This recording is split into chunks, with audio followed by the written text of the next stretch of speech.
near where the Dead Sea Scrolls were found.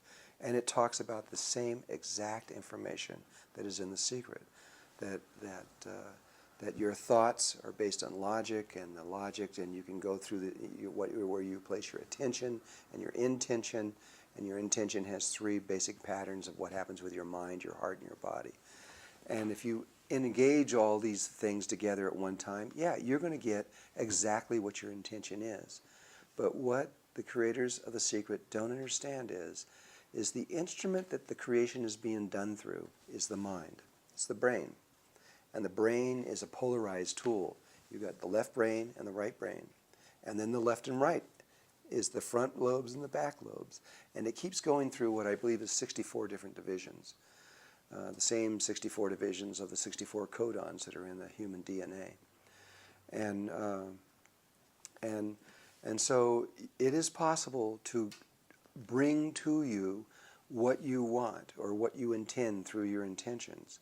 But what you will also get is the exact equal and opposite force coming from behind you where you can't see. Our eyes see this way, but we can't see this way. And so you get what you want coming this way, and you're going to get exactly what you don't want coming from behind. And so, and there's now a man named Dr. James Hart out of California, one of the brain experts in the world. He's considered one of the two greatest brain experts on the planet ever to live. And he agrees with me that they've found scientifically that you can go in using the brain and you can create anything, but you always get this other thing, the opposite thing also. So what's going on in the world is you've got 6.5 billion people in the world, and most of them want peace. I mean, you know, they're praying together, these huge circles of people praying for world peace. But they're never going to get world peace as long as they pray from the brain. They're going to get a world that's half peace and half war. And it's just going to keep generating that half peace, half war until they learn to create in a different way. There is another way that the indigenous people tell us all over the world, and that the ancient people, the ancient Tibetan Buddhists and the other ones talk about, that you can create, which is creating from where the original stars and planets were created, which is in the heart. If you leave the brain, throw it away, get out of there, and go down into the heart, you can do the same thing. You can create there. You can bring anything you want. You can change the world. But you won't get the opposite effect.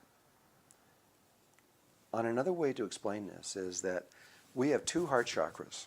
One here, right above the sternum, one distance between the tip of your nose and your chin, above that, which is averages at 7.23 centimeters. Two heart chakras.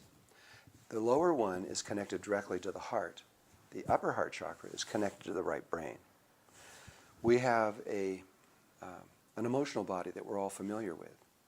You know, we feel love, we feel hate, we feel joy, we feel sadness. We can feel all these things, but all that emotional body is coming from our right brain, and which is connected to this upper heart chakra. If we were to connect, what we don't know, most people don't know, is that we have another emotional body, and that's connected through the heart. But that emotional body has no polarity to it. And so there is the only place that you can experience what everybody's talking about of unconditional love. In that spot, you can actually have unconditional love and experience it. But from the brain, which is where most people get married, they fall in love from the brain, they see them, they're beautiful, they want them, they marry them. But that kind of relationship, they'll be there and they'll be talking how much they love each other. I love you, I love you, I love you. And then one will say something that hurts the other person's ego. And just like that, they hate them. And they'll start screaming at them. They'll say the wrong thing. That's brain love. But there is a love down here that no matter what you said or what you did, you could kill somebody, but if they love you, they wouldn't change loving you. That's hardly ever been experienced. Women get that experience usually for a short time. They have a baby, the baby comes up, it's on their breasts, they're looking down, and now they're loving that person from their heart, not their brain. And they would die for that baby. They would die. They would give up their life in a moment. That's unconditional love. But we don't know we have that. Now, the same way, we have two dream bodies. We have a dream body that comes from our brain, but our dream, and that's what we do at night. We close our eyes, we go into darkness, we go down into what seems similar to going into the heart, and we dream. But the dreams are polarized. We can have good dreams, we can have bad dreams, because the dreaming, the part that's doing that is a polarized instrument. There is another way where you can leave your heart and go down and leave your brain and go down into your heart, and you can begin to dream there. You'll never see a negative dream.